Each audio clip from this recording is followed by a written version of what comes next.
be seeing. We have antenna TV. We have all these.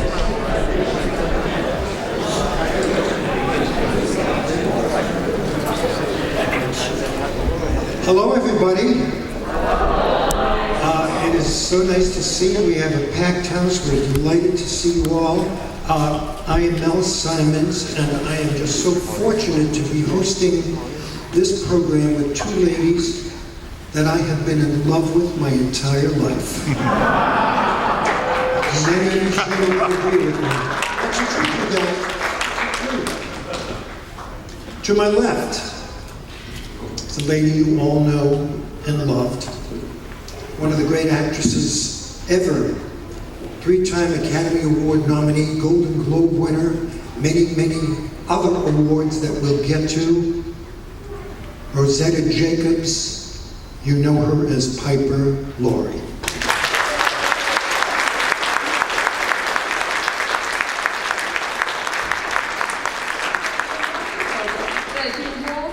That is a very sincere applause, very sincere. To my right, an equally talented young lady. I had the pleasure of seeing you. I mentioned it to you at the South Shore Music Circus in Cohasset, Massachusetts. You were fabulous. Thank you. Loved you. You know her from television. You know her from motion pictures, a great singing star. It is my pleasure to introduce Cornetta, Rosalie, and Ingoglia, Miss Connie Stevens.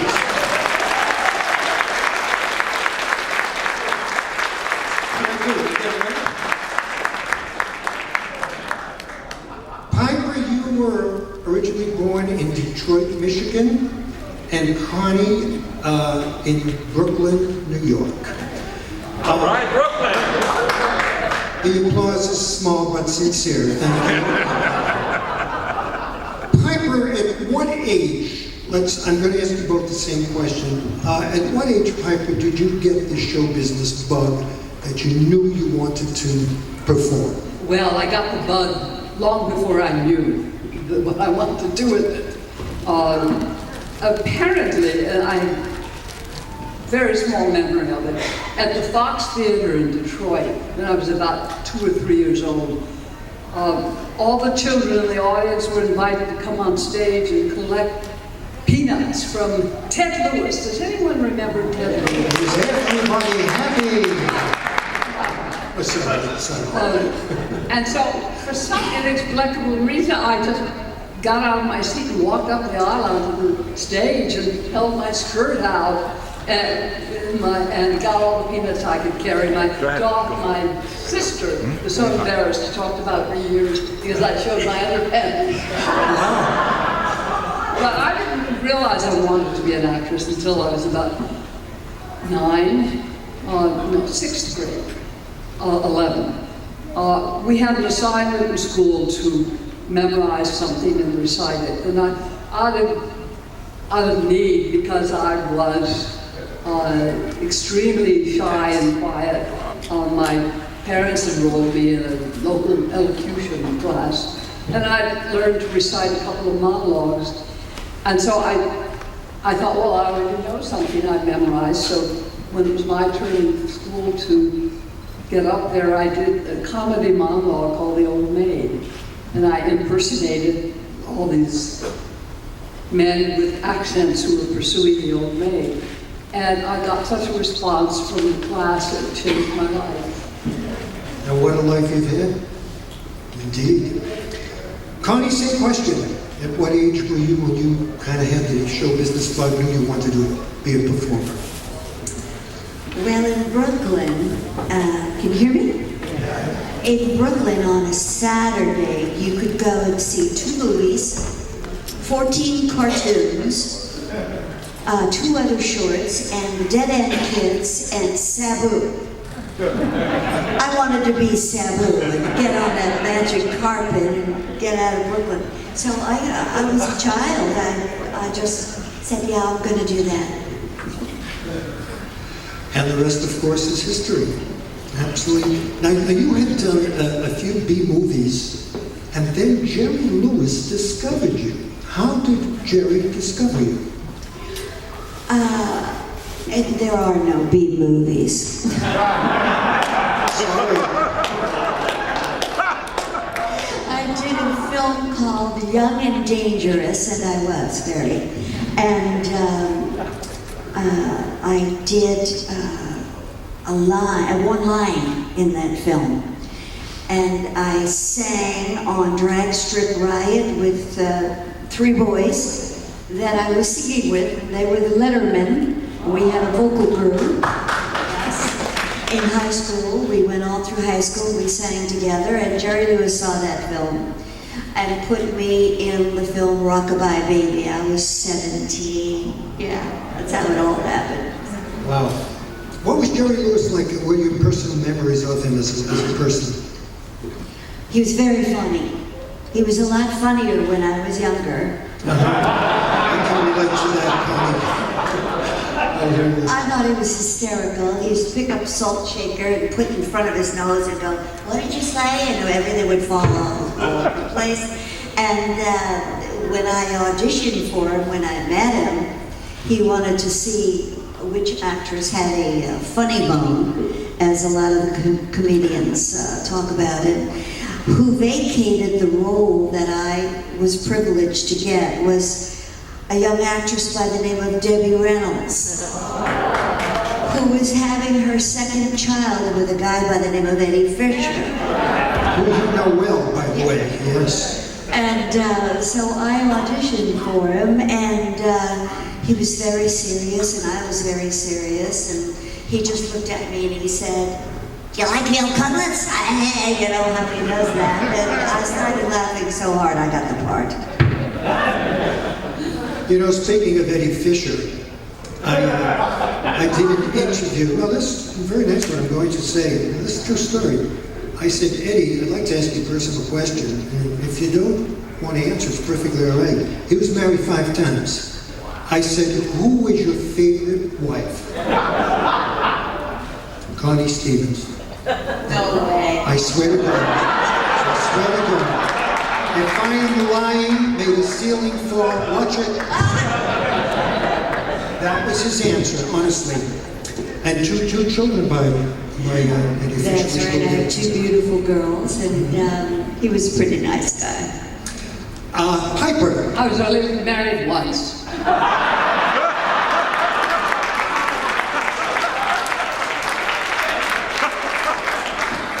You obviously never met Eddie Fisher, I guess. You would have been married again. When I heard he was getting out of the Army, and I was a great fan of his, I thought, oh, I want to meet Eddie Fisher, and I never got to him before I did. What was your first break? How did it all begin for you, Piper? My first break. Oh, well, I failed at all the opportunities that I had. I auditioned and I won a contest, a talent contest in Los Angeles when I was about 9, 10 or 11, and I won a screen test at Warner Brothers with 5 other little kiddies. And it was a nightmare for me. I remember going to the studio and sitting in what I looked like dentist chairs. They were makeup chairs. And then we were taken to the set, and I was put on a stool and turned around in front of this model and the camera, and so they could examine all the angles of my face. And then they turned me to face the camera, and the director said, "Now, we have to find out what sort of a personality you have. Now tell us your name, darling." And with that, because I never spoke to strangers ever, my chin just went down to my chest like it was pulled by a magnet, and I couldn't lift my head. And I just stayed down there, and they tried to cajole me into lifting my head. I couldn't, and finally they said I could go home, and I did. And that was kind of my experience until I found an acting group to work with, and auditioned at Universal. I did a 1-act play that I'd been I was told to do the first 3 minutes of a one-act play, a Tennessee Williams one-act play. Can you hear me back there? And I was told that I'd get to do 3 minutes of it. It's called This Property is Condemned. And I went there with one of my classmates, and the audition started, and I kept going. Kind of part of my brain was listening for the thank you very much. It didn't come, and so we did the whole play, 25 minutes of it. And the people's eyes were shining, and I thought I'd done something. I'd impressed them with my talent, and they signed me right away, and actually they put me in the screen test with Rock Hudson, and they signed both of us. And the first movie they put me into was Louisa, playing Ronald Reagan's daughter. And it was a shock. It was not the kind of work I had aspired to. So it was great. They had developed a name for me, and it took me many years to get out of that contract because I wasn't doing the kind of work that I respected. Very interesting beginning. You also were involved with a former president of the United States. Now let me think, was it Herbert Hoover? Was it Calvin Coolidge? Can anybody help me? Thank you. Ronald Reagan. Tell us about Mr. Reagan. What? Whatever you can tell us. You knew him rather well. They didn't tell me you were a nasty man. Piper, I'm just trying to give the facts. I spent 3 years writing a book. I wrote very thoroughly and carefully about all the important things in my life, and certainly that relationship was. And it's not something I feel comfortable talking about. I wrote about, that's enough. Amen.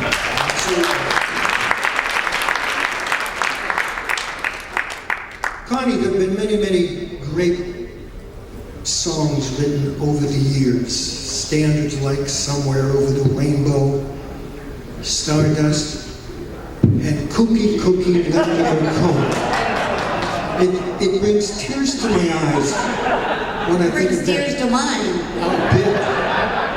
It was a fun record. It was a novelty record. Yes. But you had one record that almost hit #1. Did hit #1. 16 Reasons. 1961. It did hit #1. I had #3. Now, how did that record come to be? And congratulations, it was a wonderful record. How did that happen? I don't know. Somebody brought it into the record company. Well, I was the first artist on Warner Brothers record label. And a man by the name of, and his wife, Bill Post. He's from, I think, around Kansas area because I just sang Happy Birthday to him over the fall this summer. And they wrote it, and it was a very big hit. And the funniest thing about it, it was just so naive. I don't know if you all remember that song. Anybody at all? Yes? Sure. Well, just to give everybody else an idea, I'd say, the way you comb your hair, your freckled nose, the way you say you care. Well, I played it for my grandchildren, and my one granddaughter said, Nana, did you ever feel like that? I said, yes, that's the way we did it in the old days. Very good, Connie. You know, I'm impressed, Piper, when I hear that somebody has received an Academy Award nomination. I'm doubly impressed, of course, when I hear somebody has been nominated twice for the Academy Award. But 3 times. 3 times Academy Award.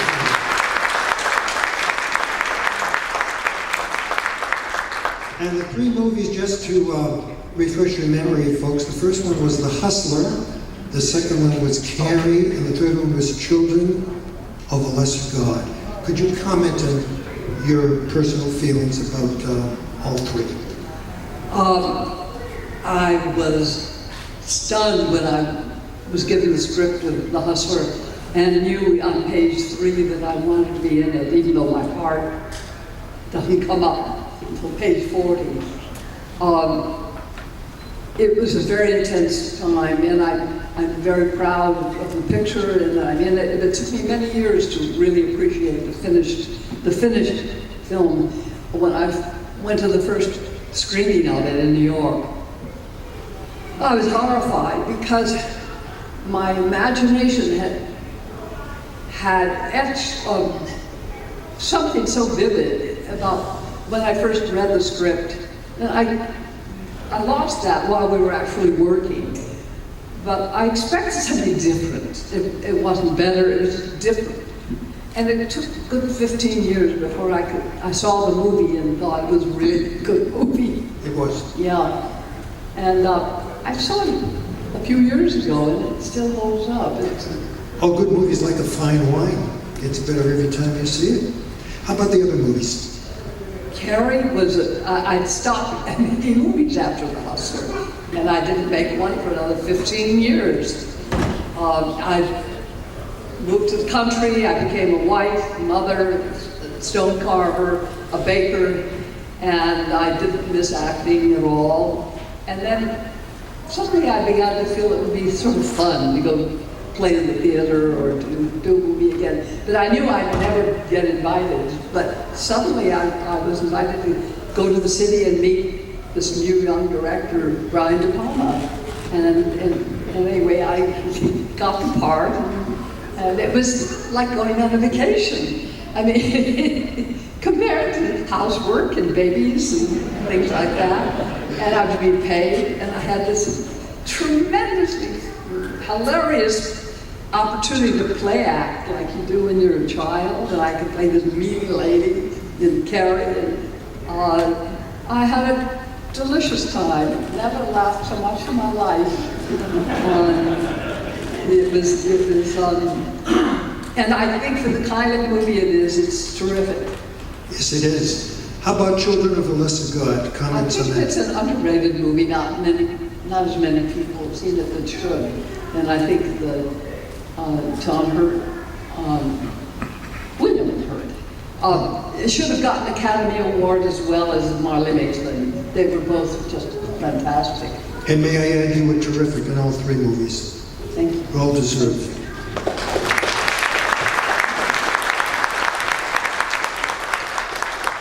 Connie, I think just about everybody sitting here remembers you in a very successful TV show you did for several years called Hawaiian Eye.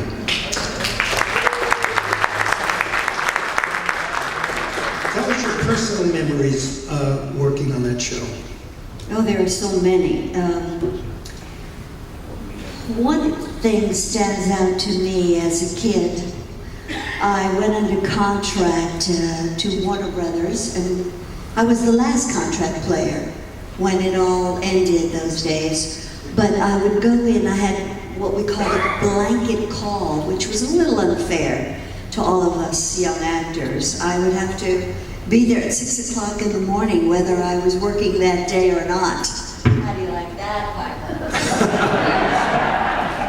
So I would go in my pajamas, because I didn't want to miss what was going on in life. And I would, my car made it there by itself, and I'd walk into the makeup room, and all the actors would be there having breakfast and talking, and then I'd walk by and I'd see Claudette Colbert, Greer Garson, and all of these brilliant actors, and I was so excited to be among them. And of course I have a picture on my wall of all the contract players that ever played at Warner Brothers, and it is amazing. From Carol Baker to Natalie Wood to so many, and there I am in front with my ponytail. So I remember that, thinking to myself, it's a long way from Brooklyn. And those dreams that I had on a Saturday afternoon were coming true. Nice story. Piper, the TV show The Thornburgs, you were nominated for a Golden Globe and nominated both for an Emmy. Tell us your personal memories of that great show. Well, the thing that that's most vivid in my mind is that I got to fly to Kauai and spend a month in Kauai with my little girl. We had a great vacation. Those kind of perks don't happen often, at least not for me. Earl Holliman, I remember, I played opposite him. He was a terrific actor, a lovely man. I don't remember the scenes that clearly, but they were fun. She was a fun character. Mm-hmm. And you were terrific at that too, I might add.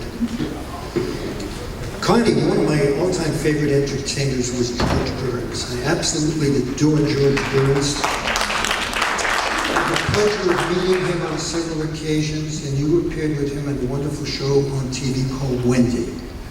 Tell us about that experience. Well, I also appeared in concert with George and Bob Hope. I had the great gift of being able to work with all of the major, large comic stars of the time. Jerry Lewis discovered me, worked with George Burns, Jack Benny, you name it. And so George was very interesting because he was very precise.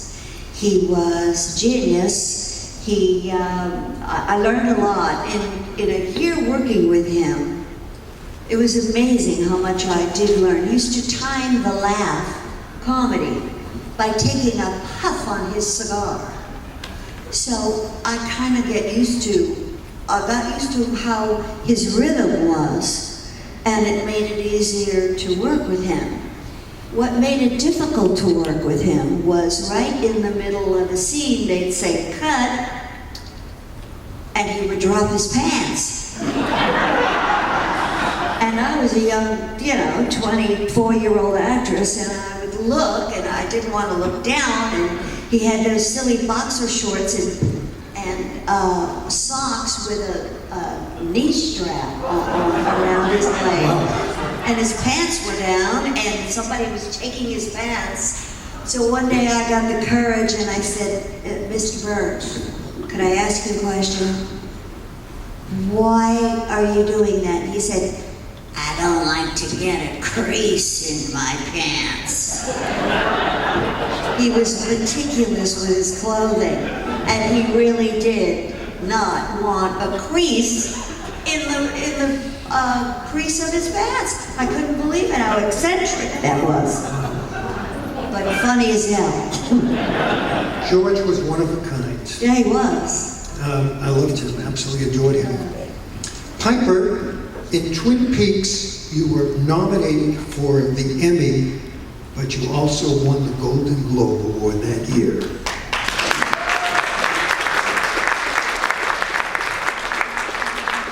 Personal reminiscences of Twin Peaks. Well, the best time that I had was during the hiatus we had done in the first season, and I got a phone call from that man, Mr. Lynch, and he said, Rosie, which is my people I know well and all call me Rosie.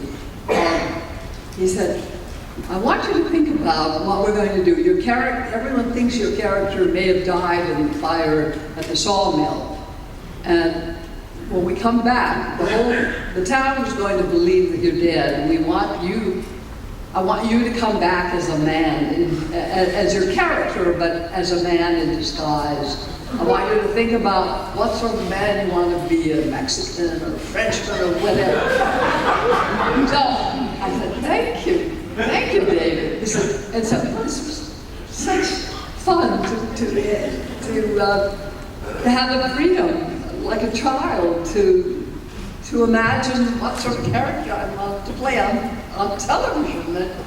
So I decided I would be a Japanese businessman, and I did all the appropriate studying, and when it was time to shoot, I had an assistant pick me up, would drive me at 3 o'clock in the morning to a special makeup place about 20 minutes from where we were shooting. and they'd spend 4 hours making me over. And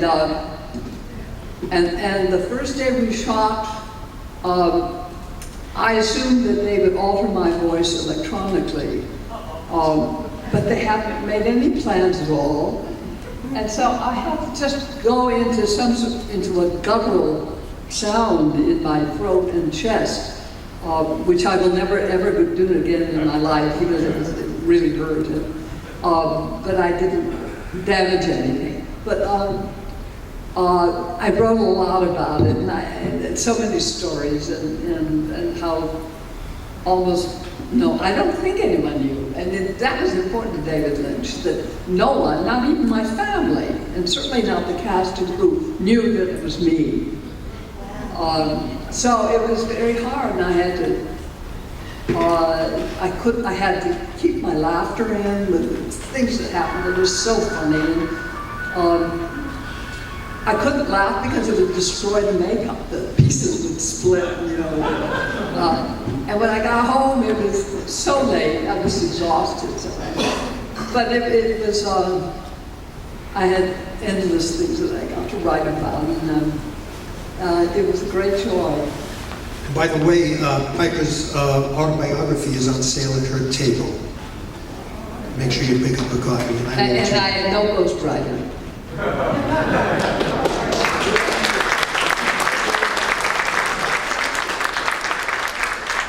Well, speaking of laughter, Connie, the Dean Martin roasts, which I used to love. Tell us your experience doing those roasts. Well, Dean was as funny as everybody. Anybody who ever told a joke, he was really a delight. And I think what went on in between takes was even funnier. Little tiny bit dirtier. Tell us about it, please. But they were always fun. I enjoyed that era because it was, talking about it today with somebody, the variety shows. When you were a musical performer, which they made me into, I never planned on that, but you got to work with all of the greats that were working at the time, from Carol Burnett to Tiny Tim. It just ran the gamut, and you got to meet everybody.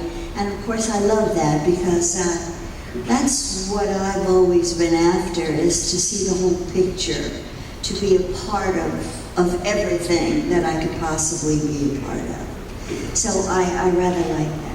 Oh, and they were great shows. Yeah. Great shows. Piper, you also received an Emmy nomination for the great television show Frasier. Personal memories of that. Well, it was my first sitcom, and that's a whole other world. And if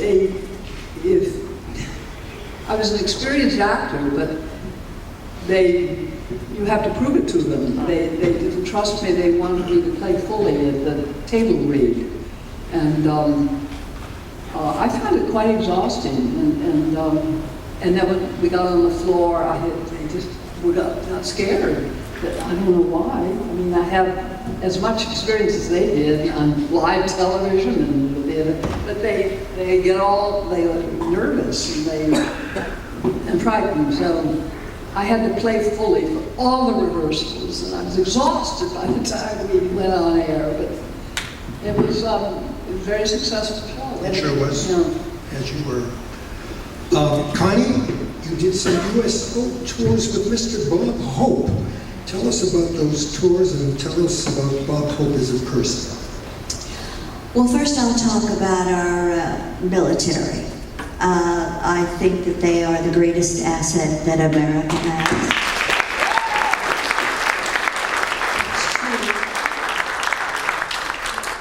I think that over the years I have been in the company and the honor to be in front of not thousands, but maybe a couple of million or more than a couple of million young people that have served this country. I have seen sad stories and I've seen very triumphant stories.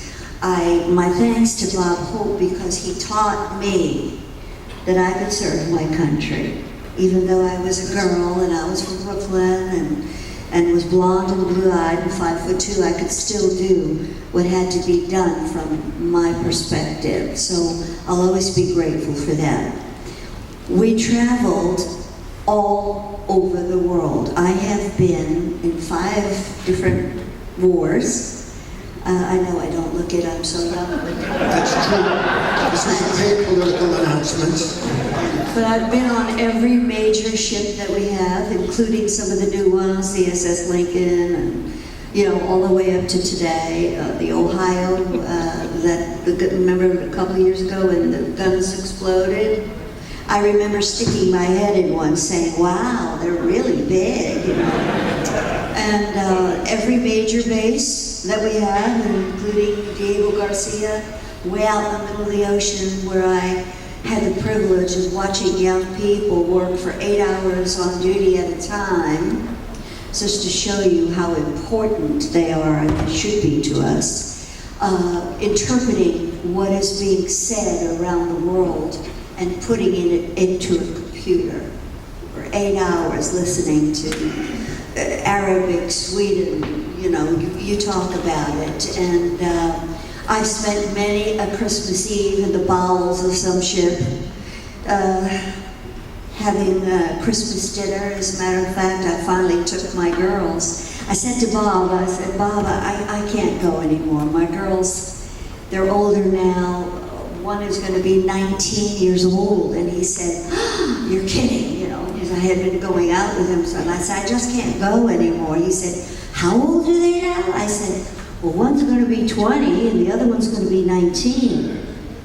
He said, when? I said, it's December 26th. Trisha will be 19. He said, come on, they're old enough, let's take them. And we did. I said, well, you'll have to ask them yourself. And he did, and the girls went to the Persian Gulf to entertain our military. Then I'm very proud of that.